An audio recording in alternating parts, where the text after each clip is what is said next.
एकदा एका राज्यामध्ये एका कैद्याला फाशीची शिक्षा झाली आणि त्याला फाशी देण्यासाठी त्या जागेवरती आणलं गेलं.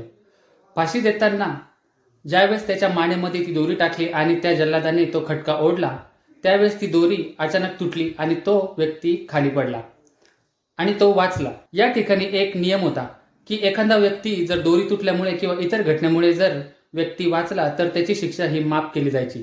परंतु हा जो कैदी होता त्यांनी दोरी तुटल्या तुटल्या त्या सैनिकांना तो बोलला की काय तुमचं राज्य आहे आणि काय तुमचे सैनिक आहेत, तुम्हाला साधी दोरी सुद्धा बनवता येत नाही, दोरी तर तुटली.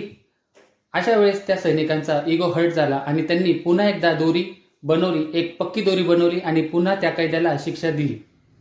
या ठिकाणी ह्या माणसाने रिॲक्शन दिली, रिस्पॉन्ड केला नाही आणि रिस्पॉन्ड न केल्यामुळे आणि रिॲक्शन दिल्यामुळे हा व्यक्ती मरण पावला.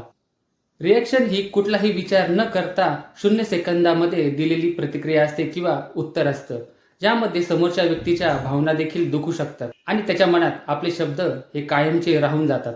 रिस्पॉन्ड हा लॉजिकल असतो, यामध्ये आपण थोडासा पॉज घेतो, परिस्थिती लक्षात घेतो आणि थोडा विचार करून व्यवस्थित आपण त्याला उत्तर देतो. त्यामुळे आपला रिस्पॉन्ड हा समोरच्या व्यक्तीच्या मेंदूला प्रभावित करतो. ज्या ठिकाणी आपला फायदा आहे त्या ठिकाणी आपण रिस्पॉन्ड करतो, परंतु ज्या ठिकाणी आपल्याला माहिती आहे आपला कुठलाही फायदा नाही किंवा हा व्यक्ती आपल्याला काही प्रत्युत्तर करणार नाही, अशा ठिकाणी आपण नेहमी रिॲक्शन देतो. उदाहरणार्थ, एखादा सेल्समन आहे. हा सेल्समन एका घरापुढे जातो, दरवाजा ठोकतो आणि मधला व्यक्ती बाहेर आल्यानंतर त्याला सांगतो की माझ्याकडे हे प्रॉडक्ट विक्रीसाठी आहे. त्यावेळेस मधला व्यक्ती त्याला म्हणतो की आम्हाला हे प्रॉडक्ट नाही घ्यायचं, तुम्ही पुढे जा.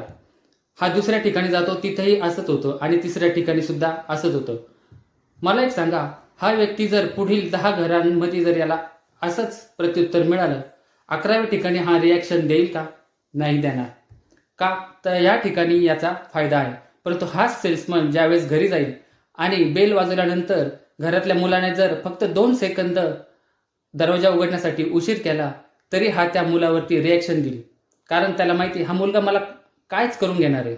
आपला फायदा असो वा नसो, लहान असो किंवा मोठा असो, नेहमी आपण रिॲक्शन न देता रिस्पॉन्ड दिला पाहिजे.